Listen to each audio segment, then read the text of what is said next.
Welcome to Soccer Morning on NASN. Here's your host, Jason Davis. Happy Friday, everybody. Jason Davis, Soccer Morning, North American Soccer Network, NASN.TV, soccermorning.com to support the show. It is, it's getting towards the end of the month, and things are getting a little, I'm a little concerned. Let's just say it that way. It's one of those situations. How much do you say? How much do you express? I'm sitting here getting ready for the program, wanting to focus just on the show, just wanting to focus on doing a good show today. And in the back of your mind, how many do we have left? That's just something I think about.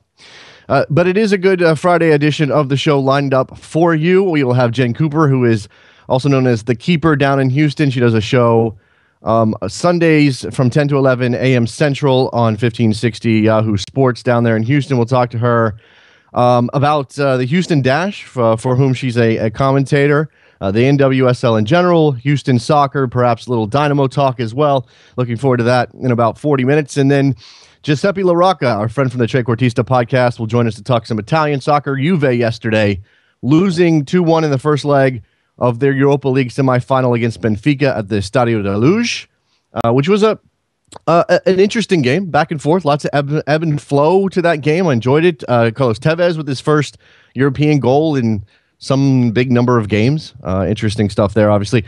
I wonder how many people have sort of forgotten about Carlos Tevez, because not that Juve is not a massive club, and not that Italy is not a fantastic football country with a great league, but Italian football has kind of faded a little bit, and you almost have to be committed to Italian football and Serie A to be paying attention anymore. The Bundesliga has taken a step up, and we're more, I think, the general American fan, or maybe I'm speaking for myself here, and again, it's not that I disrespect Italian football, but you see what's happened in recent years and the step back they've taken in terms of coefficients, and maybe Italy is just not on the radar as much as it used to be.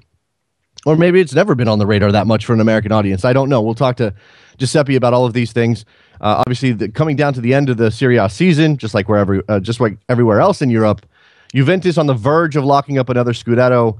Roma, Napoli, Fiorentina, all there in the top four spots. Top three spots matter in Italy right now, obviously. And we'll talk to Giuseppe about all of that. I wanted to start. I just mentioned the Europa League semifinals. The other side was Sevilla. With a 2-0 win over Valencia, all Spanish semifinal on that side of the bracket. But I'm watching that game yesterday on Fox Sports 1, the Benfica-Juventus game, and the atmosphere at the Estadio de Luz was fantastic, and I thought, hey, that'd be a great place to visit.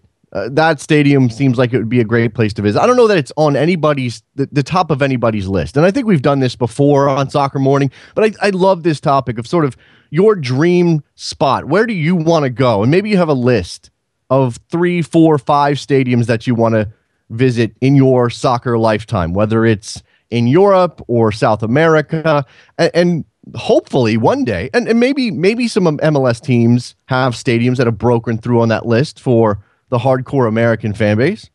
I'm sure there's a good group of people out there who have never been to Portland and want to go to that place, or never been to a game in Seattle and want to go to CenturyLink Field, or have never seen Sporting Park and want to visit that fantastic state-of-the-art building.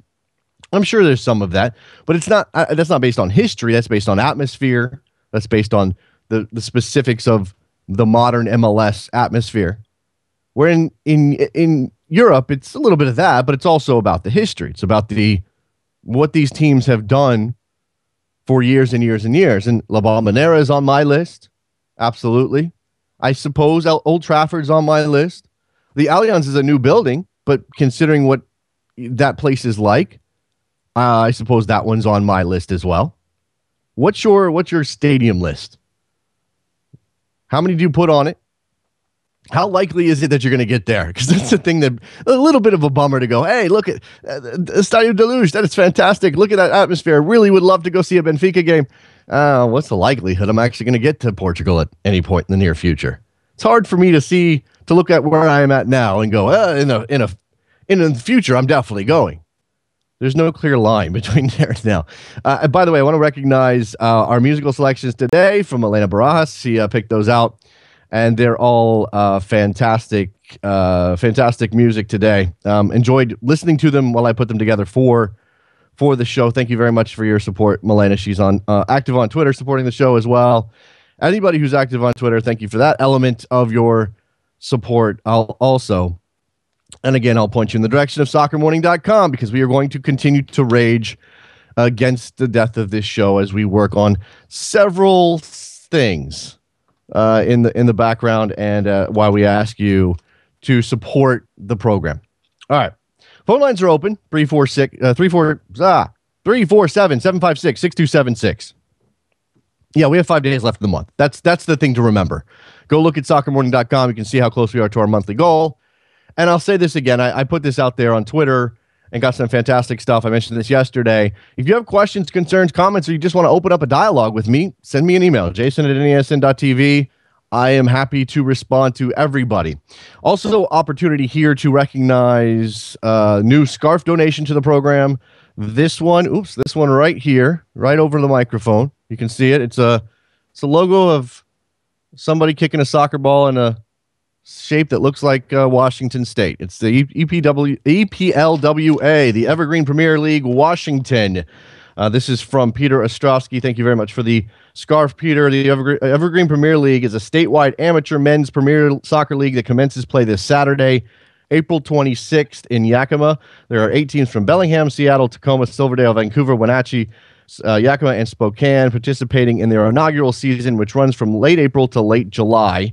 League's focus to provide an opportunity for high-level amateur players who are in college, post-college, or blue-collar locals to showcase their talent in front of their hometowns, to inspire youth, and promote soccer culture. You can check out their website, EPLWA.com, for information there. If you happen to be in Washington and you want to check out the new league popping up, new adult league popping up there. All right, there's some responses here on Twitter to the idea of where you want to go. Stade Velodrome in Marseille from Vince. Let's see. Ted says he wants to see the Buzzard Point DC United Stadium. I imagine a lot of DC United fans would love to see that one. The imaginary stadium we all want to go visit. The one that doesn't exist yet. There you go. Goodison Park, top of the list for Justin Abling. He'll be there next week. So there you go. He's going to go see Everton City. That's fantastic stuff. Grant, Partizan Stadium for the Eternal Derby. And Stadion, how do you say that? How do you say, is it Majeski? I'm going to butcher that, in Poznan. All right. So there you go. There's a couple of, I do like the more obscure ones. There are some obvious stadiums. And it doesn't make you less of a fan, by the way, if you pick Old Trafford, if you pick Wembley for an England game or some FA Cup game. It doesn't make you less a fan. If you pick your EPL team's stadium, that doesn't make you less of a fan of the general football world. But, you look at the sort of the iconic stadiums. And again, La Bombonera for me is not just the atmosphere, because come on, but just the uniqueness of that building. There's not another stadium in the world like it. You look at Stadio de Luge is probably a pretty cookie cutter type football arena. That doesn't mean it's not a great place to go, but so I suppose that the attraction there is more about the atmosphere, what the Benfica fans bring to the table, than it is about the building. But I'm sure it's an interesting experience anyway. And watching that game and seeing Benfica take down Juve. And I mentioned this when we talked about the Europa League semifinals yesterday. More interest maybe because these are big clubs. Benfica with a rich history. Obviously Juventus with a rich history. And yet here they are, Champions League dropouts, playing in the Europa League semis on the secondary stage. It's like a music festival. You got your main stage, and that's where Real Madrid and Bayern Munich are, and that's where Chelsea and Atletico Madrid are. That's the main stage. And then you have that secondary stage where like the local band plays, or the unsigned band plays, or the band with their new album coming out, but nobody's ever heard of it. That's not the case here. You've heard of this band. Or I guess in this case, the more apt comparison is the band that used to be one of the most popular bands in the world and is now sort of hanging on doing tours. You know, that band. The band that isn't exactly what they used to be. And I think that's going to be tough. It's going to be tough, obviously, for Benfica to get back to that level, being in the Portuguese league. Juventus has the opportunity. They've got the new building. They're obviously winning Scudettos again. They've gotten past, for the time being, in Italy, please be on your best behavior. They've gotten past the match-fixing issues of the recent last couple of years. We're not really thinking about them. Although I'm going to ask Giuseppe LaRocca, what number Scudetto will this be for Juventus? Because we clearly have some discrepancy over the count. Stripped of Scudettos, how many do they count versus how many does the history books count? Paul Douglas says Hampden Stadium in Glasgow for England-Scotland would be amazing. How often do England and Scotland play? Does that happen on a regular basis? I'll admit, it's not really a game I'm particularly interested in. Tone _ Fresco, Estadio Bonfim in Setúbal, Portugal. He's a homer. So there's one that you may not have. No one else may have that stadium on their list. There you go. All right. We are live. It is Friday. Phone lines are open 347-756-6276. Ryan Giggs introduced as Manchester United manager, temporary manager, caretaker manager, interim manager yesterday in a press conference. I do have that press conference, or I have a brief snip of audio from that press conference queued up. Apparently, when he was originally introduced, at the very beginning of the press conference, the lady doing the introduction called him David by accident. So that's the first part, and the laugh you'll hear. The audio is not the greatest, but that's the reports. And Giggs himself, engaging and funny, because I guess if you're in this position, if you're pulled off the field to step in as the manager of one of the biggest clubs in the world in a trying time, how can you not have a sense of humor? And I imagine that Ryan Giggs didn't know he was going to be stepping onto the sideline or making these decisions, because he also addresses the issue of whether or not he's still a player. Here, let's just play the audio. Here you go. Okay, so David, sorry.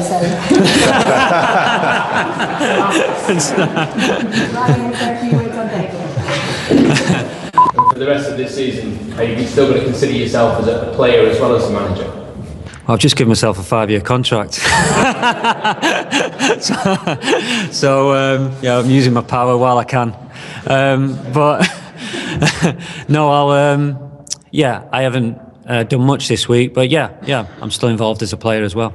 So you're not tempted to put yourself in as the first name on the team sheet then? I've trained okay this week, but the lads have looked sharp, to be fair. So no, everyone has looked sharp, and there's 20-odd players who are in with a chance tomorrow. Should you decide not to involve yourself in playing squad, the big question is it tracksuit or is it a suit? I haven't decided yet. You have to wait and see. That last question was about Giggs' style choices. If he's not in the team, if he's not actually on the team sheet and can dress any way he chooses, what will he wear? Tracksuit, a regular suit? I mean, 3-piece, I suppose, or 2-piece, whatever, 2-piece suit. I hope he goes for the suit. And I know this is a very small thing, but we've lost Jose Mourinho as a sartorial icon in world football. We need to add some. I mean, come on, Ryan, pull a Ben Olsen, I'm only going to use MLS examples here because I'm biased that way. Pull a Jason Kreis. Be the player who transitions to management, who dresses the part on the sideline. Don't be Tony Pulis. Don't be Jose now. Don't be that guy. Wear a suit. I'm sorry. I'm old school like that. I know it doesn't matter. And we've lost this in other American sports. And in baseball, it never really was a thing unless your name is Connie Mack. But in football, we've lost the Tom Landrys. We lost, we obviously lost the guys who would wear a suit on the side. And part of that's dictated by modern marketing deals. I think there's a rule in the NFL that coaches have to wear the team gear, the team branded gear, and even if it's a polo or whatever. And Reebok, as far as we know, doesn't make a suit. Is Reebok still the NFL? I don't know. I like the idea of the manager setting himself apart. And I know Ryan Giggs is still a player. And then you heard him say he's still thinking of himself as a player. And it's the other wrinkle that I love. The idea of Ryan Giggs putting himself in the game. Putting himself out there. So here's the question for me. If Ryan Giggs is playing, then who's on the sideline getting the camera shots? with the facial expressions or tossing the water bottles. Who's that guy? All right. Will on Twitter, being Polish, always wanted to see the Poland play a game at the National Stadium in Warsaw. Maybe see Lewandowski in person. Dirk Commissar, Radar PSU.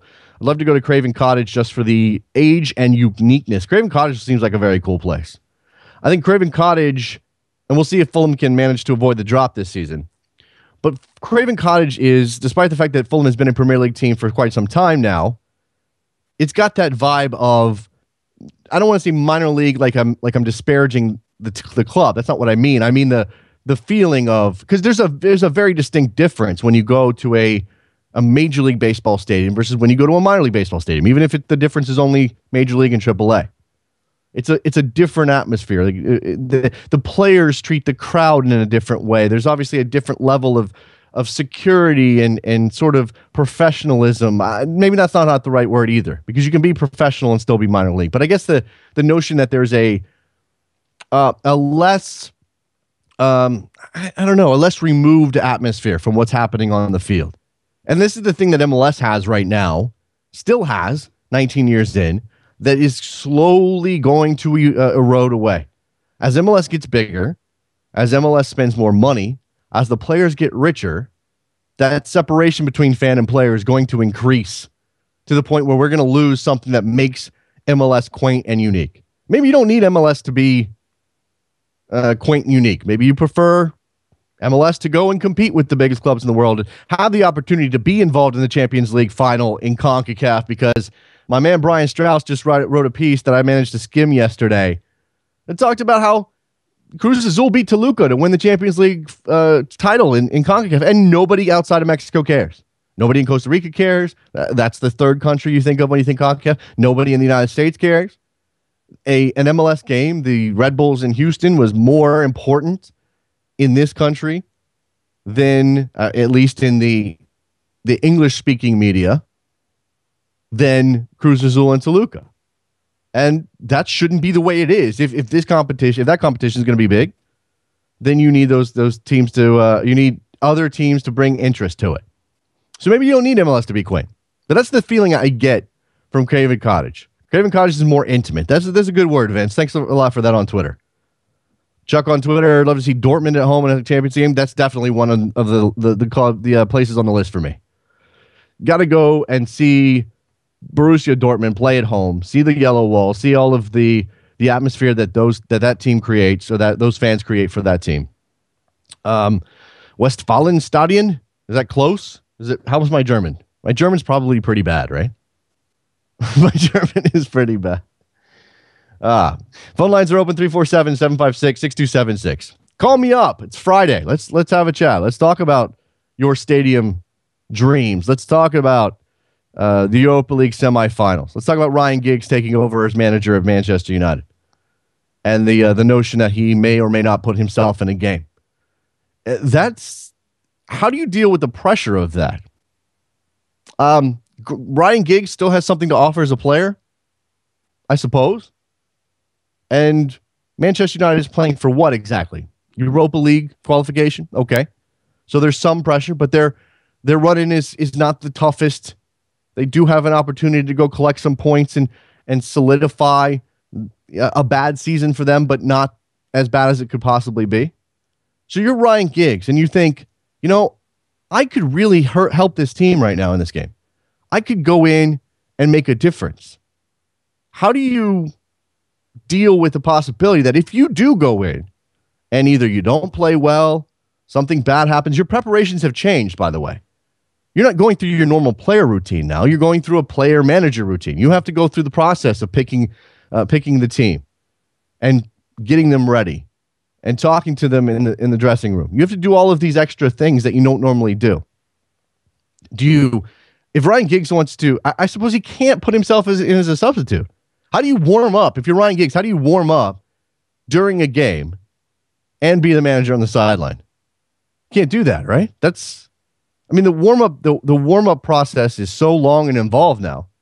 The second players get up and start jogging down the sideline, cameras are on them. Oh, look, Manchester United is thinking about making a change. Look at who's up on the sideline. So how would Ryan Giggs handle that? I love this. I mean, it seems like uncharted territory recently. I don't have any personal experience having watched this situation play out. Maybe there's other places around the world where it has. But then, again, you put yourself in the game. You don't play well enough. Your team loses. Maybe you don't make the difference. Maybe the player you take off could have been better. Or you took off a player who was playing well. Why you would do that, I don't know, but it happens all the time. And then every question in the post-game press conference is going to be, Ryan, why'd you put yourself in the game? Ryan, why'd you put yourself in the game? In fact, it might even work the other way. Manchester United goes out and plays poorly, or they need help in the midfield, and it doesn't go well, and they lose a game they shouldn't lose. They draw a game they shouldn't draw. Ryan, did you consider putting yourself in the game? Ryan, why didn't you put yourself in? Ryan, do you think you could have made a difference if you put yourself in the game? That's it's an interesting dynamic for a manager to have to deal with. Womp X Stomp on Twitter. West Ham before they move. St. Pauli, Dortmund, FC Basel, Crystal Palace, and Bayern Munich. So there's his stadium list. Now, I guess we should be clear about this. You want to go to those stadiums to see the home team play a game, right? I want to go to La Bombonera and see Boca play. It's not that I want to just go and look at this. Oh, look, it's pretty. No, you want to go and see them play. I suppose that's a distinction we have to make, because you could go and tour the stadium, look at it empty, or you could go and see a friendly, or you could go see somebody else play that. I mean, Craven Cottage hosts international friendlies all the time because it's London and there's players who can get there easily, and it's not the biggest venue. So if you have two teams that don't have massive fan bases in England, you can still sell a bunch of tickets both to those fans that are there and the curious onlookers. So you're not going to pick Craven Cottage for like a Nigeria-Greece friendly, right? You're going to pick Craven Cottage to go watch Fulham play.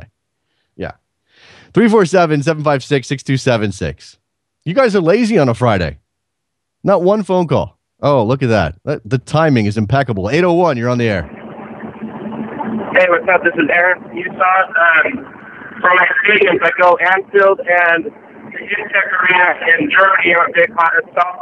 Okay, I heard Anfield. Your connection is terrible. Are you like on a plane right now? No, in the car. Let me switch 1 sec. Sorry. All right. No. Hey, be safe. Be safe. If it's hands free, be safe. I want you to be safe. There we go. I'm hands free. No worries. Okay. So I wanted to comment about CONCACAF Champions League final. Sure. I didn't either. I didn't know that Cruz Azul won until I saw some tweet from someone about it. And I don't think I can care until I feel like the networks here take it seriously and market it. Every game they broadcast is on some shoddy connection that you can barely see, bad HD, if HD at all. Well, you mentioned something that's interesting. The problem with that is that there's no reason for the networks to push it until it's more popular, but it's not going to get better coverage. It's not going to get better coverage until it's more popular, but it can't be more popular until it gets better coverage. And we have a chicken and egg situation. And again, I think if an MLS team is in the final, and yeah, we had that a couple years ago with RSL, but I think if we had an MLS team in the final, it would, in this part of American soccer history, we'd have a different situation. People would be paying attention. We might have the all for one mentality we had for RSL, but people would be paying attention. Certainly, and I mean, you see ESPN pushing Mexico with their coverage of Mexican soccer, and I haven't followed a lot. I don't know if they're still doing that this year as much, but it makes you wonder if someone put a lot of money into it and into production quality. Plus, we have then maybe MLS teams would care more and put more into it. Those that are going for it, and maybe you'd see increased attention on it locally. Yeah, perhaps. So thanks for the phone call, man. I appreciate it. 404, you're on the air. Hey, what's going on, Jason? What's up? Who's this? Oh, I'm sorry, man. That's Daniel calling from Atlanta. Hey, what's up, Daniel? Hey, no, I was wondering if I can put in my 2 cents on the stadiums. Absolutely, man. Go for it. Yeah, so right now I'm 21, and I'd love to visit Sporting Park. Okay. Because I've never been to Kansas City. I've always wanted to visit Rio Tinto because I have friends who live in Utah. Mm-hmm. I want to go to Allianz Arena because I've always, since I was young, I've always admired, some German culture. And I know Berlin's the capital of Germany, but I like Munich a little better. Mm-hmm. And I guess, like, I would love to visit this one stadium. It's Estadio Mateo Flores. It's a stadium in Guatemala, just because it has it holds history for me and my family, being that it's just where it's my grandfather's club. Cool. And so I support it, and it's in Guatemala, and that's awesome, man. No, I dig that. The personal connection element is definitely part of this. I mean, I'm sure a lot of people have, that they are Americans by some, by way of some other place, their families going back. And absolutely, that's pretty cool. Yeah, man. Yeah. I think Wando should go to the World Cup. Okay. All right. Hold on. Let me write that down, man. Daniel in Atlanta. Wando to the World Cup. I appreciate the phone call, man. All right, you take it easy. All right. Thanks a lot. Good stuff from Daniel there. All right. Jimmy on Twitter. Love to visit every stadium, MLS stadium in Atlanta, and in the U.S. and Canada. Okay. You're being very general, Jimmy. I got you, though. Americana for Gringo Mark. There you go. For the final. Got to go to the Americana for the final. I'm sure that atmosphere will be amazing. And most people have Brazil in that final. In fact, I think Bloomberg has Brazil-Argentina in the final. That's the final you want, right? If you are a neutral, if you don't know that your team has the chops to really get there, and let's be honest, USA fans, we'll be happy if we can get out of the group of death and maybe give a game to whoever we show up against there, which is probably going to be Belgium. And Belgium just added Januzaj, so there you go. If he goes to the World Cup. Byron, you're on the line. What's up? Hey, what's up, Jason? Doing a show. What's up, Byron? Just for the stadium thing, the three would be Azteca. Okay. To watch a US-Mexico game. Yeah. Dortmund. To watch Dortmund. And Wembley. And it really wouldn't matter who, as long as it's not like the Vikings and the Jaguars. As long as it's not an NFL game at Wembley. Yeah. I totally got you there, man. Well, I mean, would you prefer to see England, or are we talking about like an FA Cup final situation? Well, I always thought the championship promotion playoffs? games. Yeah. I've always been a fan of that. So yeah. I don't, pretty cool. I don't think those games fill that place up, but I imagine the atmosphere is still pretty amazing for those games. When you have those teams that are trying to make it up to the Premier League out of the championship playoffs. Yeah, that's a good list, man. Azteca would be on mine as well. In fact, I think that's sort of Azteca for a USA-Mexico game is sort of U.S. national team fan mecca out of the country. I mean, that's got to be it, right? That's the one, unless you're going to go to the World Cup, and then that's going to move around. You don't even know where that's going to be. If you could pinpoint one place and hold on to that dream year after year and hopefully build towards going, it's got to be USA, Mexico, at Azteca. Oh, yeah, definitely. I think that'd be so awesome. And the second thing is about the U.S. national team. And, okay, given the tough group, do you think if the U.S. doesn't get through the knockout round, Klinsmann goes or stays? Klinsmann's staying no matter what. Are you sure? Yeah, he's staying no matter. He's on a contract extension. They're not going to let him go. But I think there's just this expectation for U.S. soccer. And I think based on what I've seen, Byron, based on what I've seen come out of the mouth of Sunil Gulati, based on what I've heard come out of the mouth of Sunil Gulati, they're willing to stomach not crashing out. That's not a fair characterization, but they're willing to stomach not getting out of the group as long as they're competitive. And I think they'll be competitive. I don't think they're going to go into any of these games and get blown out 4-0. I think they'll whatever happens with Ghana, that game will be very, very close. Portugal, if they play that right, it's going to be tough. Scoring chances will probably be at a premium as they try to absorb pressure, but they'll give Portugal something of a game. And then Germany, who knows what's going to be at stake at that point. So that game you might toss out. But Sunil Gulati, his comments were, let's get out of the group and then we can dream. And that to me says not only because Clemson's already signed the contract extension. But that to me says we understand what's in front of us here. This is really, really tough. Yeah, we would normally say the minimum is to get out of the group, but this is a different kind of draw. Yeah, but as a fan, I'm optimistic, and I say we get through with 4 points. But realistically, it's not impossible that we might get out of that group with 0 points. It's absolutely possible. It's absolutely possible that the U.S. gets 0 points in this tournament.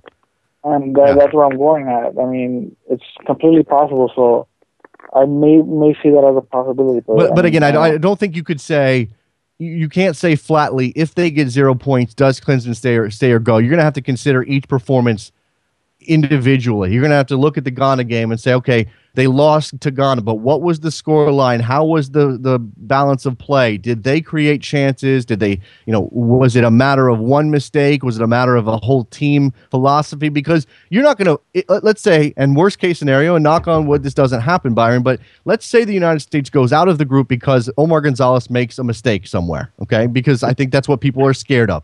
If that happens, if they don't get a point, they lose to Ghana by a goal, they lose to Portugal by a goal. One of those games, let's say the Portugal game, they're actually, they're flat out, straight up beaten. They play hard, but they're beaten. And the Ghana game, it's one mistake that leads to a loss, and Omar Gonzalez, is out of position, falls down, loses a mark, whatever. And then the Germany game doesn't mean anything, and you take that sort of out of the equation. How is it fair to say Jurgen Klinsmann should be fired because we lost we didn't get any points based on one mistake? Well, first of all, as a Galaxy fan, that hurts me. I'm sorry, man. Look, I mean, this is the thing. I do think this is the thing that scares people the most. I really do. It's not. No, I agree. It's not lack of goal scoring. It's not midfield. It's Omar Gonzalez. It's Omar Gonzalez. He's the guy. I hope he does. I hope he plays well. I root for the guy. Absolutely root for the guy. I agree, but my point is just on paper that would look bad, regardless if we play well against Ghana or whatever the situation is. But well, I think there's a different standard that U.S. Soccer is going to use to evaluate the tournament after it happens, versus what the mainstream media in the U.S. is going to say. And let's be honest about this. The United States comes out of that tournament with 0 points and does not obviously wouldn't qualify for the knockout round. The mainstream media in the United States, the non-soccer specific media, the people that only casually pay attention when the World Cup comes around, they're going to call it a massive failure. They're not going to care that Ghana is a good team. They're not going to care that Portugal is one of the top-ranked teams in the world, and that Germany is one of the best teams in the world. They're not going to care about that. They're going to see 0 points. And again, it kind of matters depending on how many goals they score. But they're going to see 0 points, and they're going to say, this was a failure. U.S. soccer is never going anywhere. They're never going to win a World Cup. It's never going to get any better, blah, blah. And we're all going to be, either huddled in the corner trying to avoid all of it, or raging about it. I don't know that either one of those is healthy. I mean, yeah. And like I said, I mean, there's been expectations. There is expectations on the line. And regardless of who it is, or at least me, I expect the U.S. to go out. I mean, these are 3 difficult opponents. But I think as a fan, I am optimistic. And if we do get out of the group, I think we'll do something bigger because, in itself, getting out of that group, that'd be just huge. Yeah, no, that's sort of where, well, we'll cross that bridge when we come to it, Byron. But I imagine that if the United States gets out of that group, we can celebrate that as a major achievement in the history of U.S. soccer. Flat out, no matter what happens in that next game, although I will say that performance matters too. And like I said, it's very possible it's going to be Belgium in that second round, in that knockout round, if they get there. And if they fall flat and they absolutely get blitzed by Belgium, then that's going to color how we feel a little bit. Or if it's a very tight game and they lose like they lost to Ghana in 2010 in extra time on one simple ball over the top or something, then that's going to kind of take some of the joy out of getting out of the group as well. But this is the fun of being a fan. We don't have to feel one certain way about anything. We can wait and see what happens. And again, take those games individually, whatever happens, because that's how we should judge Klinsmann. How prepared are these guys? What is his lineup? How, whether or not the tactics make the difference, are they set up to defend against whatever each one of these teams does well. That's what we're going to be judging Jurgen Klinsmann on. And I imagine that depending on how it goes, some people may be calling for Jurgen Klinsmann to be fired afterwards. But like I said, I don't think that's going to happen because this is a long-term project and U.S. Soccer has committed to it. We might get lucky and get Korea instead of Belgium. Okay. Yeah, let's hope for that. Appreciate the phone call, Byron. Thanks a lot, man. All right, thank you. All right, there you go. There's Byron in Atlanta. Yanks United, Westfalen Stadion, Allianz, Anfield, Tannadice Park. Yeah. You see these words, and then you have to pronounce them, and then it's tough. So I like this one. Stoto 8. I want to see a soccer game in the Roman Coliseum. Doesn't matter who plays. What's the pitch size at the Roman Coliseum? I'm not sure that they have enough space. It's going to be a little bit of a small playing, sir. Be basically indoor soccer. Yeah, sight lines. Yeah. There's that. All right, last couple of minutes of this segment as we get ready to grab Jane Cooper from down in Houston, the keeper from the Keeper Notes show, which is on Yahoo 1560 in Houston, 10 to 11 a.m. Central on Sunday. I may actually join them on this the next show on Sunday, so be on the lookout for that. I think they're streaming that online like everybody does now. When we get done talking to Jen, we got Giuseppe La Rocca coming up at 11 o'clock. We're going to have to talk about the U.S. Open Cup. The details are out. The format is out. And, of course, my go-to for all information regarding the U.S. Open Cup is thecup.us. Go check that website out if you're interested in what's happening. We've got a schedule. And the biggest beef here is that the round in which the MLS teams join the tournament, round 3, is scheduled during the World Cup break. MLS is taking a break for 2 weeks during the World Cup. They're not going to take a break for the whole thing. We'll take a break for 2 weeks during the World Cup, and that happens to coincide with MLS teams jumping into the U.S. Open Cup. Do you have a fundamental problem with that scheduling, considering that some of the best MLS players will not be available to participate? Clint Irwin tweeted about this and said exactly that. Said he loves the U.S. Open Cup, wants it to be bigger and better, but scheduling it during this break when these MLS players are going to be in Brazil doesn't make a lot of sense for growing the tournament. I love the U.S. Open Cup and think it deserves more attention, but scheduling when you know the best MLS players are away doesn't help that. Now, this comes to a question for me of whether or not MLS players would play in that round at all anyway. The best MLS players. Of course, MLS players will play. But we've seen enough history to know that MLS head coaches tend to rest their main guys, their stars, their starters, at least in the early rounds of the tournament for them. So if Brad Davis is in Brazil, or Landon Donovan's in Brazil, Graham Zusi's in Brazil, Matt Bealer's in Brazil, does that impact round 3 of the U.S. Open Cup?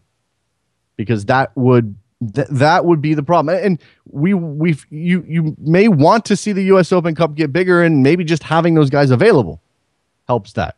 But even if they wouldn't play, maybe some MLS team would say, all right, we're really going to make a run at this.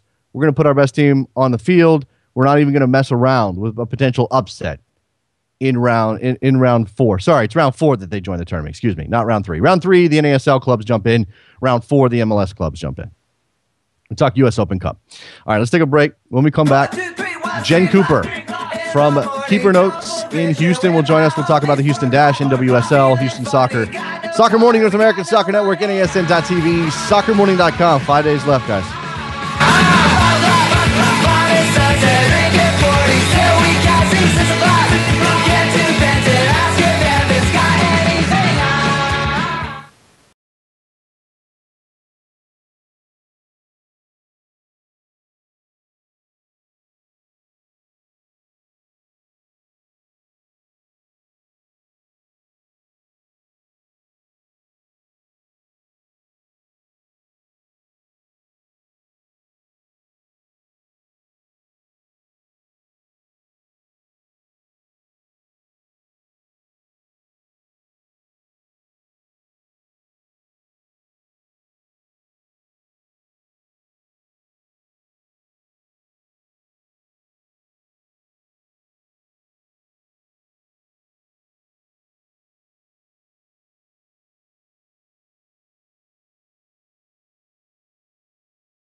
Welcome back to Soccer Morning on NASN with Jason Davis. Back on Soccer Morning, joined now on the telephone by Jen Cooper. She is the keeper from down in Houston, Texas. Does the Keeper Notes program Sunday mornings from 10 to 11 Central on Yahoo Sports 1560. She's also color commentator for Houston Dash Games, the NWSL team, starting their life down there in Houston.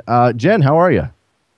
Pretty good. Thanks for having me on this morning. Thanks for joining me. Now, let's talk about the Houston Dash, and I think that this is a notable club for several reasons. And that it's not that there isn't a partnership or a situation where MLS teams aren't involved in NWSL somewhere else, but Houston, this is a team that the process of getting them off the ground was very organic. I know that the Dynamo reached out to the community and said, "Do you want us to do an NWSL club?" And here they are. How have things gone to this point? It's gone pretty well, especially considering how short the time frame was. NWSL had made it clear in August that no, we're not going to expand for 2014. We're going to make it a pretty slow process. But Chris Canetti, the president of the club, had seen the interest, and of course, I'm sure everybody knows that Alex Morgan's fiance plays for the Dynamo, so he kind of got to know a little bit more about the women's game. So he put the word out there and collected more than 1,000 season ticket holder deposits in just a couple of days. So he took that to the Dynamo's ownership group and convinced them to say, "Hey, let's pitch a team to the league," and made it happen. So it's a very surprising thing. I mean, I'm someone who's been pushing for women's soccer in Houston for more than 15 years, and that still took me by surprise. The response was strong, and that's great to see. And clearly NWSL, I mean, we've been through this process a couple of times now, Jen, and the goal is to be to stay in business and be an ongoing concern. And while that has affected sort of how much these clubs are able to spend and everything else, how does this league go about avoiding the mistakes of the past and going the way of women's professional leagues before? Well, this business model is so different from the previous two, that you have U.S. Soccer, Canada Soccer Federation, and the FMF all funding payroll for a certain number of players. That's huge. That reduces the cost so much. And for those federations, it's cheaper for them to, put in this payroll than host residency camps for their players. So this is a way that they know their players are getting the best competition, with the best support at the best price for them. So I think this business model is what gives this league the best chance at surviving. And it's an important thing to note that when you compare it to WSA and WPS, this is the first time in women's pro soccer that in the second season, every investor is still with the league. And there's an expansion team. Mm-hmm. WSA couldn't say that. WPS couldn't say that. Now, I'm not saying that means, we're past the right. problem. It's all good. It's going to survive. But that's a huge piece of the puzzle that everybody is still with the league. Yeah, you were talking to me about the attendance for the Dash. You mentioned that they had 8,000 out at BBVA Compass Stadium, and clearly having a place like that, I mean, whether they can fill it up or not is a little bit beside the point, but having a place like that to play, I imagine it makes training a lot easier for this women's team. How important is that to generating that interest and getting a crowd that size out? It's so important, not only on the fan side, but also on the player side. What really struck me when I first met our players when they flew in February was how enamored they were of our stadium and practice facility, because most of them had spent last season somewhere at a rented high school facility, or they were, changing for practice in a porta potty. So they're like, oh my God, a stadium, a practice facility. This is great. So, that's going to give our club a big advantage in terms of keeping players, attracting players in the future. But from the club side, having a facility where, no one is charging you rent, that you can control your own facility, you can, open up more sections if you need to. The plan at BBVA was only to open the lower bowl for the Dash games, which is 7,000.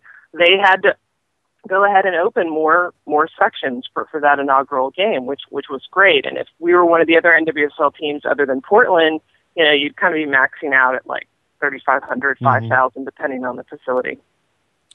Brian Ching's involved in this team, and as he transitions from his playing career, what kind of involvement does he have, and how important has he been to getting this launched and being sort of the bridge between the Dynamo and the Dash? He's been such a great face for this franchise. Though I feel bad for him that he would have taken 3 months off after his retirement game, Right. And then they would have figured out what his role was going to be. But no, this happened, and so it was just a logical place for Brian to go, because he's told me that his long-term goal is to be, general manager or president of an MLS team. He has an accounting degree. He wants to learn about the business. Hey, this is a great place to start, much smaller scale, obviously. So he's been managing director since late December, so he was very involved with how the team was built in terms of expansion draft, college draft, signing players, getting out in the community, coming up with sales initiatives. Though he has said he's been tempted to get out there at practice a little bit more and help the forward. So I think he's still kind of migrating between the two. Though he is in a suit every day, working 9 to 5 and complaining a little bit about the transition to that. But you can see his competitive nature. I was watching him watch the first game because he was right next to our TV booth. And when our 93rd minute equalizer goal against the defending champions was called offside, he was not happy. This so far, teams 1-1, 2 games under the belt. You mentioned the inaugural game at BBVA Compass Stadium. How difficult is it? You mentioned the short timeline as well. How difficult was it to put together this team? How is that process working in NWSL? If they didn't plan on an expansion team, how do you go about filling out a roster that quickly? Well, they had to just do everything by the seat of their pants. Brian has described the league as the Wild West, and I think that's very appropriate. That they had already decided what the draft order would be, and they had to change everything once they added Houston and go, okay, now we need an expansion draft, we need additional allocated players, and what is Houston going to be allowed to do that maybe other teams can't? So get this, we ended up being second in the college draft, not first, second. Which everybody knows if it were a different pro league, it would, you'd automatically be first. But they got the player they wanted. They got Kaleo High, which, if you don't know who she is, her brother-in-law is a linebacker for the Houston Texans. So it's a perfect fit for the city of Houston. The expansion draft, I think, was the most interesting part of it. They were allowed to take 10 players from other teams, no more than 2 from any one team. And if you took an allocated player, if you took a national team player, you couldn't take more than 1 from a certain club. No. And of course, they were allowed to. Each club was allowed to protect players. So okay, most of the national team players were protected. Sure. It was an interesting process. Sure. The national team players are an interesting part of the process of getting a women's league going and making it again an ongoing concern. They draw so much attention. The Alex Morgans, the Abby Wambachs. Houston doesn't have a star on that level. Is that something that they'll need to do, or is there enough enthusiasm around this team that they can, build their own stars within the league who then go on and become national team stars? Well, I was pleased actually that we didn't end up with a big name. I didn't think that we would, given that those players were already allocated, because I think it's more about building the stars within the league. Mm-hmm. If we had gotten a big name, all the marketing would have been around that big name, and it wouldn't have been about building the club. Chris Canetti, our president, has made it clear that he's really looking at the whole club concept, that the Dash, the Dynamo, the Academy, all of this is part of, one big club. I also like that the 2 U.S. national teamers that we have on our roster, who actually haven't joined us yet because they're still in Champions League. They've got their Champions League semifinal this weekend. I think they're up-and-comers on the U.S. national team, and I'm talking about Whitney Engen and Megan Klingenberg, who will very likely be starters next summer in the 2015 Women's World Cup. So I think that bodes better for us, and that we'll have the longevity of a future star as opposed to someone who's a star now that's probably going to retire in a year or two. You know, the relationship between the fact that the Dynamo are, you know, involved, are this is all one club, Dynamo and Dash, that sets a possible precedent for other MLS teams to get involved in the NWSL and to partner with the league to get new teams in to places maybe like I don't know if you have any ideas of where this might happen, but how important is sort of the notion of this as a canary in the coal mine for these MLS teams? That's a great analogy. Everyone's looking at Houston from MLS because, of course, Portland was hugely successful in the NWSL last year, but it's easy to just put an asterisk by Portland and go, oh, that's Portland, that's Merritt Paulson, that's a city with a long history of success in women's soccer. Of course, they've got Alex Morgan, Christine Sinclair, Tobin Heath. So I think more of the clubs will be looking at Houston when it's like, oh, well, if another team can make it work, then this is something to look at. And I don't think you would see see franchises in some of the larger markets, but maybe some of the smaller markets like, you know, Salt Lake, maybe Columbus, you know, perhaps Dallas, where, you know, they control their own stadium. It's really just a matter of, you know, allocating a few more resources. The advantage that the Dynamo have had compared to these NWSL clubs that are on their own with a front office of maybe 6 or 7 people is resources, not just facilities, but the number of people that can, you know, get out in the community and spread the word. And you know, you already have a website that's working. You already have contacts. I mean, you know, as I said before, the second that Chris Kennedy put the word out, you know, we were getting season ticket holder deposits, and that's not going to happen without the infrastructure that comes with an existing club. Yeah, the infrastructure huge to presenting the league and these clubs as the professional outfits that they are, and sometimes that other stuff. And we've certainly heard stories and league headquarters being skeleton operations and that kind of thing. That doesn't help. So this is obviously a big deal for the Houston Dash to have the Dynamo right there with them. Right. When you talk about the type of marketing that's going on and the market for the NWSL team in Houston, which I know is your direct experience with this team, what's the crossover with Dynamo fans? I mean, I think we look at Portland and we imagine that, hey, all those Timber fans, they're also going out to Portland Thorns games, and there's probably some vast crossover. Is that the case in Houston? And how do these teams go about marketing themselves in a way that can get, you know, soccer fans, the families, and obviously the girls who play, but also soccer fans?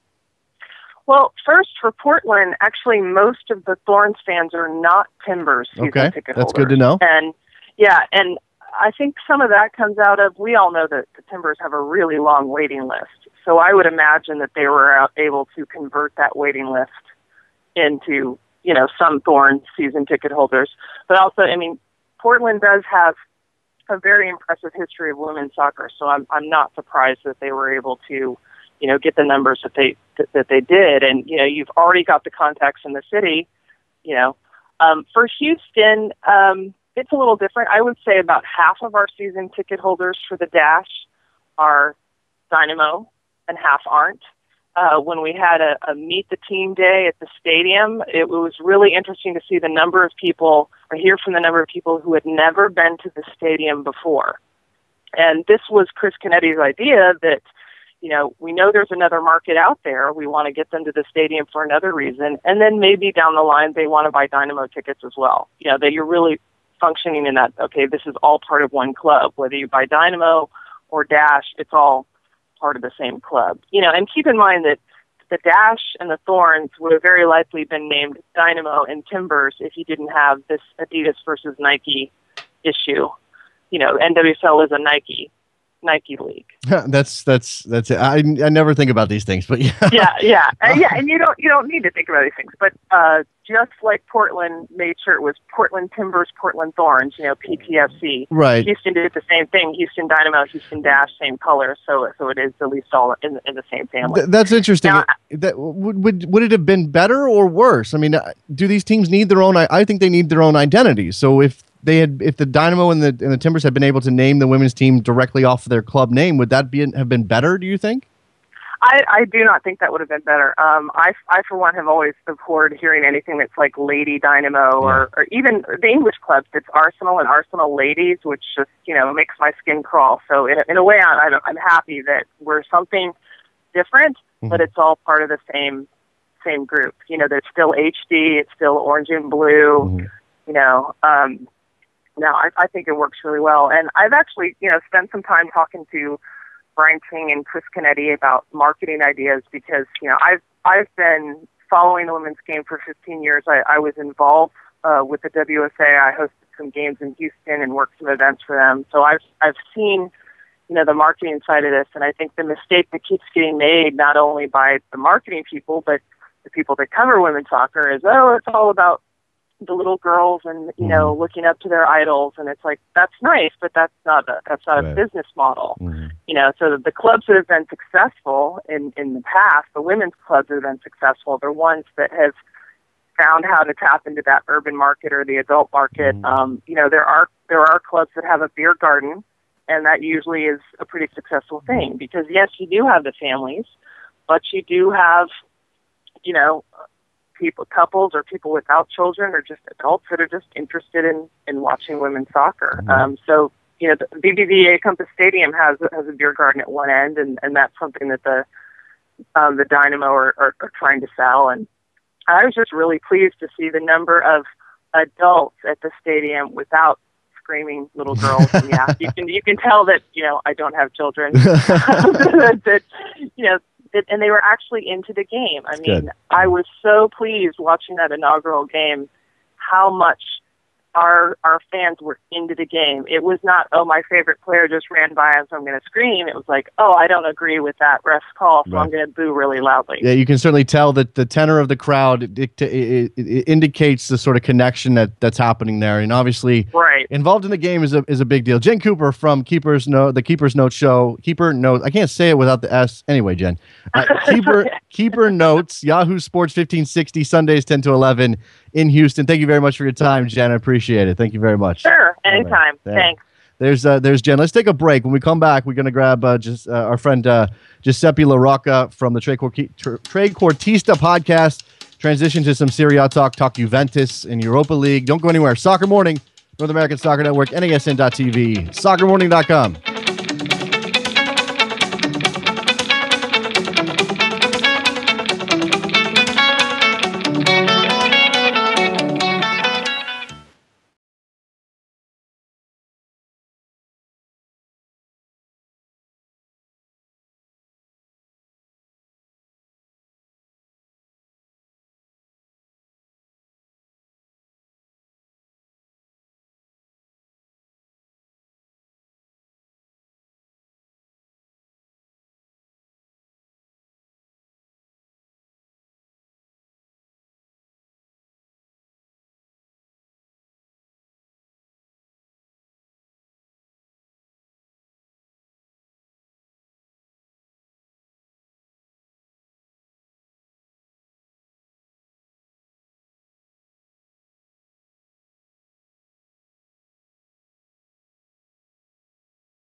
Welcome back to Soccer Morning on NASN with Jason Davis. Back on Soccer Morning. Thanks again to Milena for her music choices today.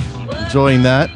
On the line with me now, Giuseppe LaRocca from the Tre Quartista podcast to talk a little Serie A Italian footy. How you doing, Giuseppe? I'm doing well. Thanks for having me, Jason. Thanks for coming on. Let's talk about Juve in the semifinals of the Europa League yesterday at the Estadio de Luz, which I just love saying the name of that stadium. Don't ask me why. It just rolls off the tongue. It does. They give, honestly, Giuseppe, I guess the most basic way to say this is, do you think Juve should have won that game? I would say no. Okay. I think the result was fair. Juventus, and I'll talk about this a little bit, but in Europe have conceded those late goals, and that's one of the reasons why they're out of Champions League. Was the match balanced? Absolutely. I think Juventus pressed and attacked for 80 minutes, which was great to see. But in the grand scheme of things, I thought Benfica played really well, tested Juventus's back line, the outside backs of Benfica, Guilherme Siqueira, specifically, really trouble for the Juventus back line, something that we don't typically see in Serie A this season. And, unfortunately, you saw Bonucci with some careless defending, and even in the second goal, granted it was a great finish, poor defending by Juve. So when they were tested, they conceded. And, yes, match was balanced, of course, and Juve attacked, but in the end, I thought the result was fair. I saw some commentary on Twitter that perhaps what we were seeing was Juve adjusting, and this explains a bit about the Champions League as well, adjusting to playing someone better than they normally face in Italy. Is that a fair picture of what's going on with Juve, that they're at a point and the Scudetto's right around the corner, they're on the verge of getting another one, that they're sort of just not used to playing a team at the level of Benfica? Yeah, no, I agree with you, Jason. I think that they're not as disciplined in Europe. A lot of people will fight me for that and say that I'm, attacking Conte, but by no means am I. It's just evident they're not as disciplined in Europe. Case in point, go back to the two Galatasaray matches, conceding late goals. The first one to tie the game at 2-2 in Juventus Stadium. The second game, you have Schneider scoring that 89th minute goal to kick them out of Champions League. A couple of weeks ago, they also conceded late to Fiorentina at home at Juventus Stadium. And this past week as well, yesterday, they conceded that goal in the 80th minute and ended up losing that match. Now, I will say that scoring that away goal was critical because, at home in Serie A, they're 17-0 at Juventus Stadium. But, you got to ask yourself, why are they letting up these late goals in Europe? It's just really interesting to me because that doesn't seem to be the case in Serie A. I compared the Europa League, Giuseppe, to the sort of the secondary, the satellite stage at a music festival and I said that Juve and Benfica are sort of the old bands, not as popular anymore, can't get on the main stage. Is that fair? Is that a fair characterization of Juve? And can they get back to the main stage? Yeah, I don't know if it's a fair representation of Juve. I think Juve are working towards the main stage. This season was a bit of a disappointment, crashing out of Champions League when they were expected to go a little farther. Mm-hmm. But having said that, the Conte Juve is a new Juve, and it's still in its infant stages. They're in a good position to grow and do better the next season. So, yes, you call it La Vecchia Signora, the old lady, but really this is a new Juve. So I still think that it's in its infant stages, and next year they definitely should do a lot better in Champions League. In terms of Europa League, I've said this from the beginning. The title, it doesn't have any meaning, and this might be going off into a different tangent, but it's kind of like the best of the mediocre teams. And when you're raising that trophy, it's like yes, we're the best of the mediocre teams. It's like, it's a weird trophy. Well, but it being at Juventus Stadium this year, it'd be cool to lift that trophy for them. Yeah, I suppose this side of that final is a factor here for them. And you do paint an accurate picture of what the Europa League trophy is. For some clubs, though, and Juve's not one of them, it is sort of the pinnacle. It's what I mean. If Fulham had gone on and won that champion, that's the best thing that's ever happened to Fulham. It's not the best thing that's ever going to happen to Juve or has happened. So that's sort of changes their perspective on it. And absolutely. And I guess just my question then is, whether or not this is it's a project, as you said. Conte's got something going on. They've got the stadium. They've got every reason to think that the future is very bright for Juve. But how do the fans think about this? I mean, disappointment about the Champions League, but if they lift the Europa League title, is that salve on the wound? It's funny. I think fans are torn. Winning the third Scudetto means a lot in Italy. Not many teams do it. And as a player, Conte was never able to do it. They're going to win their third Scudetto this year, which is historic. It's great in Italy, and Conte will obviously be happy. And some fans will be happy. Having said that, when you have the squad that Juventus has in position to do well in Europe, you want to grab that opportunity by the collar and do well in Champions League, right? And they squandered that opportunity this year. For me, somebody who knows the potential of this squad, knows the potential of those individual players, I thought it was a bit of a letdown of a season to bounce out of Champions League that early in the group stage. Look at the field in Serie A right now. There's distance between the top three and the rest of the field. It's a really interesting league, and I think everybody, even at the beginning of the season, knew how far ahead Juventus was compared to Roma, Napoli, and these other teams. So their real test was in Europe, and for me, that's in the end, that's why it's kind of a step back of a season for them. I mentioned this earlier in the show when we were teasing you coming on, Giuseppe. The issues with Juve and the titles that were stripped. How is the perception of you said Scudetto and 30 is the number, but that doesn't include the 2 that they had taken away. So the fans get to celebrate 30 all over again. I guess that's sort of makes it works out for them, but it's kind of odd to look at that situation because I know the club has claimed those titles despite them being stripped. Yeah, it is a little awkward. I sometimes wonder how that's going to be treated. They will officially put the 3 stars on the jersey, though. Right. I know they took the stars off of the jersey this past season, which was pretty interesting. I eventually think that those titles will be given back to Juventus through, Italian judicial system or FIGC, whoever those powers are. But it is going to be awkward. I think, Juventus fans and even people all over Italy accept it as 32 Scudetti, but the league, FIGC, will only recognize the 30. So in the end, it's the 3 stars that count. You can put it on the jersey, and, that's that. Yeah, absolutely. You talked about the separation between the top 3 in Italy and everybody else. And if you look at the table, you clearly see, okay, Juventus is going to go on and win the title this season. Roma and Napoli are those other 2 clubs that are within shouting distance. But are we going to see Juve sort of consolidate their position and go on to a longer stretch? How realistic is it for Roma, who isn't that far back and obviously had that amazing run this season? How difficult is it going to be for Roma to catch Juventus over the course of a full season next year? Especially with Champions League. Especially with Champions League in the mix for them.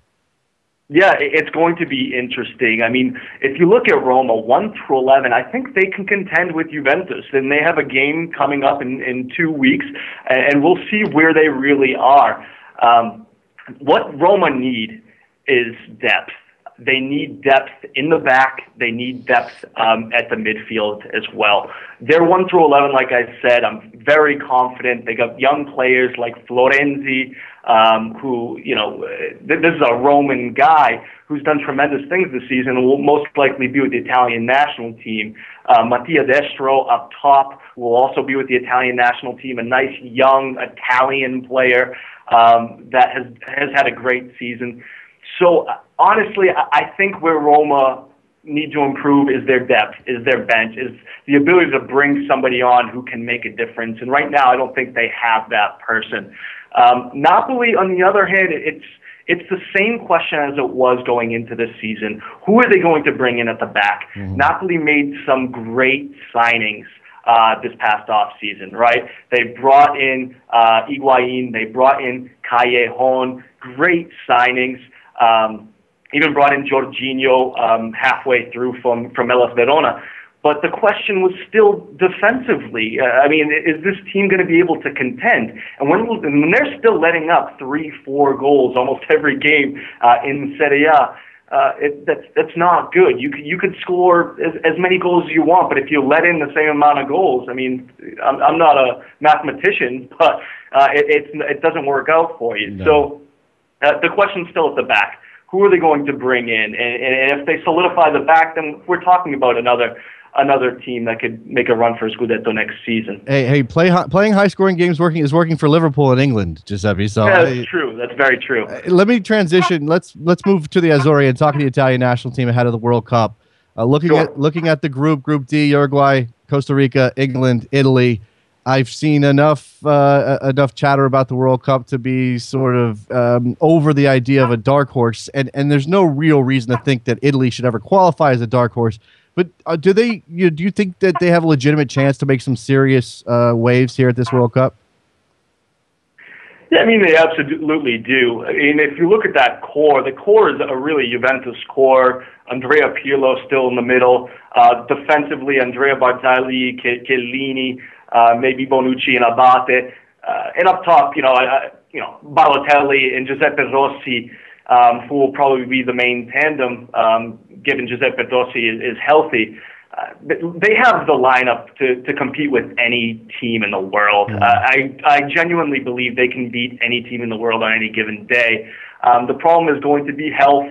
The problem is going to be whether or not defensively, the third man on defense, if they start with a 3-man in the back, 4-man in the back, that they can synchronize. A lot of questions with the Italian national team. But in terms of making a splash, yeah, I mean, this is Italy and this is a World Cup. They're going to be in it to win it. They're going to be in it to the final. It's never a situation where you're happy just advancing from the group stage. It's let's get to the semifinals, let's get to the finals, and let's try to win it. So the mentality is going to be right. I know Prandelli, this may be his last World Cup for Italy, so he wants to win it. And I'm fairly confident that they will do well this World Cup. The group is interesting, though. I know we talked about this before, but I really don't know what to think of Costa Rica, and I think a lot of Italian fans think the same way. It's a team that I know has done semi-well in CONCACAF, but we don't really see many of their games on the main stage. So that's a question mark. And then England, to me, I know Uruguay will be pretty strong, but England, what England do we see? I know I brought this up before, but this is an England that doesn't have a whole lot of pressure. They're in a tough group, and I think a lot of English fans and English media realize that they may not get out of the group stage. So, it's going to be an interesting group. But for me, Costa Rica is the biggest question mark. Absolutely. And even for those of us, watching CONCACAF, seeing how Costa Rica does in qualifying and Gold Cups and everything else, Costa Rica is a good team. They are a good team, and they can make it tough on everybody in this group. But I don't know if that means they're enough to take points off of anybody and sort of throw the group into turmoil. Because I'm not saying anybody's assuming them as an easy out, Giuseppe. But you look at it, Uruguay is going to expect to beat Costa Rica to start off their tournament, and then it's Italy and England in that order. Who knows what those games will individually bring based on where the group stands at that point. And, I mean, Italy historically has not done well against, quote-unquote smaller teams in the group stage. In 2010, they lost to tied New Zealand. Right. And back, I think, to 2002, they tied Paraguay in the group stage. So, I wouldn't be surprised if, they got some sort of a result against Italy. If history has proven anything. Yeah, fascinating group there. Giuseppe LaRocca from the Trequartista podcast. Go find his work. It is excellent. Thank you for your time as always, Giuseppe. Appreciate it, man. Yeah, thank you, Jason. Take care. Have a good weekend. There you go. Giuseppe talking Italian soccer. I always like to delve into Italian soccer a little bit. One of those, again, sort of it gets pushed to the side because Italy doesn't have the same sort of bombast and marketing power that we see coming out of England, certainly, and even Germany, and especially in this country, in the United States. I mean, Giuseppe's got ties to Italy. He's obviously interested for specific reasons. If you don't have that direct tie, I think sometimes it's easy to forget about Italy and forget about Serie A a little bit. But Juve's on their way again to their 30th title. You get that third star, even though they won 32 and whatever. It's Italy. It's Italy. Because it's Italy, you're never surprised to hear something happened and there's a controversy and there's a fixing.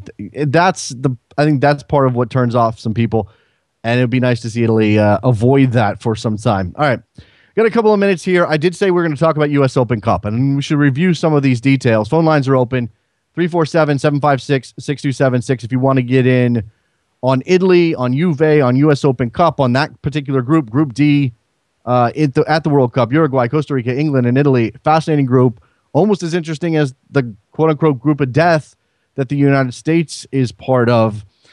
So let's go ahead and pull up these U.S. Open Cup results, this is me padding here. Round one starting on May 1st. You got your 16 amateur clubs. You got 80 teams in this in this edition of the U.S. Open Cup. A winner of the tournament, $250,000 payout. Gold TV with the television rights. You know that. Hopefully we can find a way to watch these games, considering I don't think Gold TV exists anywhere anymore. Eddie from Brooklyn, what's up, man? Hey, what's going on? I'm a little on the weather, but just want to tell Giuseppe, don't worry about Costa Rica, okay? We're going to celebrate. That's pretty much it. I'm not sure. Really? You don't think this is going to be a situation where Costa Rica really puts the fear of God into anybody in the game? We're going to. I think we'll show up. But you remember like Ireland in the Euro Cup? Yeah. Yeah, I think pretty much after the second game, that's going to be us, and we're just going to, we're going to be happy that they made the World Cup. Okay, we're in a tough group, man. Absolutely. I'm not that optimistic, but we made the World Cup, so whatever happens, happens. Okay, fair enough. I mean, it's a healthy attitude, even if it bums me out a little bit that's where you're at. But you look at the way this plays out for them, and having to open with Uruguay, I suppose Italy could be the tougher team, but you've seen enough of Italy struggle when teams will try to shut them down.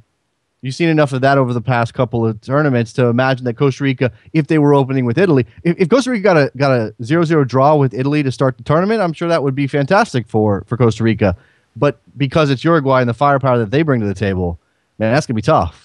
Absolutely. Yeah, I think we get a point from one of the European clubs, and that may ultimately screw them over. But okay. I'm not expecting anything more than that, to be honest. All right, appreciate the phone call, Eddie. Thanks a lot, man. All right, there you go. There's Eddie in Brooklyn calling in. Isaac in Pittsburgh. What's up, man? Hey, talking about the U.S. Open Cup, Jason. Mm-hmm. The only time that people have paid attention to the U.S. Open Cup is when the teams who, I guess you could say, have no right advancing. Right. So in a way, this expansion of allowing all these amateur teams in, and with the scheduling making it I guess difficult for MLS teams, could improve the entertainment quality of the U.S. Open Cup, and then maybe we'll see more amateur teams advancing against MLS squads, because it's just the U.S.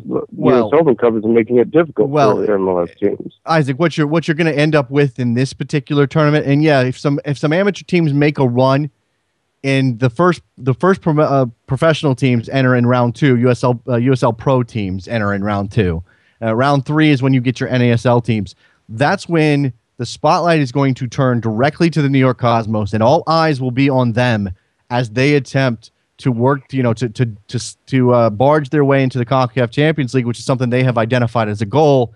And because they are the biggest, the biggest club in NASL, that's where the tension's going to go. Yeah, and I'm saying that the status quo isn't doing it for U.S. as fans. So, you know. Oh, absolutely. No, I agree with you that if you get an underdog making some noise, and because of the way this lays out, it actually does present for that possibility, you get more interest. I mean, Cal FC made their run, and it was the Ronaldo factor, and it was going up to Portland and all of that stuff. That definitely drove a little bit more interest within the soccer community. This thing's not exploding outside of this little bubble we all live in, though. I mean, that's just the bottom line, especially if the final's going to be on Gold TV and nobody can see it. Well, you know, we're U.S. soccer fans, so we'll find a way to see it. This is very true. But you know, your interview with the Jen, you know, got me thinking about you know, why I don't pay as close attention to the NWSL as I do MLS, but if there's a good stream on YouTube that's watchable, I'll for sure catch it. And here's why. When you know, a lot of things that tick off non-soccer fans about soccer, you won't find in the women's game. Like there's definitely not as much flopping. You know, if someone gets nudged in the elbow, you know, they don't like scream as if they're passing a stone. No. And since the goalkeepers are smaller, then you see forwards taking, you know, riskier shots, and you see more golazos, I think, in women's soccer. That's not a bad point. You know, people talk about, you know, in women's soccer, it's for role models for our little girls and whatnot, but I think women's soccer offers its own entertainment value in spades. Oh, absolutely. So, Absolutely. Yeah. Isaac, appreciate the phone call, man. Thanks a lot. Thanks, Jason. 202, you're on the air. Hey, Jason, this is Pablo from DC. How you doing? Hey, Pablo. Hey, I want to say, first of all, I consider myself a very stingy person, but once I get paid on Tuesday, I will have a smile on my face to contribute to man, I appreciate covering that. some of the operating costs for Soccer Morning. You make my morning, so I don't want to see you I appreciate go away that, man. I appreciate that. You're making me blush, Pablo. Go ahead. Two quick things. One, on your stadium, going to the Maracanã is one of my dreams, and I just got tickets for the first World Cup game, Argentina-Bosnia, in the Maracanã. Ooh, so I am nice. stoked. Yeah, I imagine you are. Yeah. That's got to be an amazing thing. I mean, how do you even concentrate on the rest of your life, Pablo? I'm counting the days now. I'm going to be in Rio, just enjoying the time. So, excellent. And I don't know if old stadiums count, but I hate Arsenal. But Highbury always looked like an amazing place to go visit. And you know, there are a couple of those that you missed. And you know, having been a baseball kid and growing up watching baseball my entire life, I regret that I never got to Tiger Stadium. And Wrigley Field just celebrated their 100th anniversary. I really hope I have a chance to get to Wrigley Field. It just hadn't happened for me. I've been to Fenway. I never got to see old Yankee Stadium. I guess I can go to the new place and pretend. But you know, these buildings like Highbury that are no longer there. And this is why you got to go to Anfield. I know they're going to try to expand it, and there's not money to build a new stadium in Liverpool. So you may be saved the possibility of missing out on Anfield. But some of these other stadiums, they're going to be gone eventually, and you got to have if you want to go, you better go while you have the opportunity. So here's a different type of question for you. My wife and I actually wanted to ask some marriage counseling issues not with you. What? So I wanted to ask, she is half Brazilian, but she was born in the U.S., born and raised in the U.S., everything. Okay. And we always have this issue of contention among us. Remember that final Brazil, U.S. Confederations Cup? Yes, 2009. We were watching that game together. We were actually in the Peace Corps in West Africa watching that game. And she was rooting for Brazil. Okay. Well, I was rooting for the U.S., and that's always been a source of argument among us. Why do you root for Brazil? Pablo, I don't have time to go into all of those issues. It's as an American soccer fan with no other real distinct ties. I mean, my family, my ancestors have been here for a long enough time that I don't have a grandparent who's from the old country. It's not visceral for me. So I don't know that I can put myself in her shoes. Because I imagine it's tough. I mean, I know. I was just throwing out. It was like it's we're all arguing. We're like, let's say ask Jason, see what. Yeah, I don't know. I mean, look, I am sort of live and let live, and if she wants to root for Brazil, that's fine. But she's going to be missing out on sort of the unique experience that is supporting the United States. I mean, that's the one thing I'll say about MLS and the U.S. national team. You root for those teams, you are living in a unique fan experience that really can't be replicated. Brazil's already a power. They've got 5 world titles. You're really just rooting for the Yankees in that case. Yeah. Cool. Well, take care and have a good weekend. I appreciate it, Pablo. Thanks a lot. Thanks. Good calls there. I got a couple of minutes left. I'm going to address this really briefly. And actually, you should thank the callers for the situation that I can't go on and on about this item. But I read this piece by Will Leach at Sports on Earth this morning. And it was about hockey. It wasn't about soccer. It was about hockey. He talked about hockey fandom. Here's the relevant passage that really struck me. This is why discussions of whether hockey, he talks about how hardcore hockey fans are and whether they care about the casuals coming to their game or not. This is why discussions of whether hockey can break through, whether it's a mainstream sport, are completely beside the point.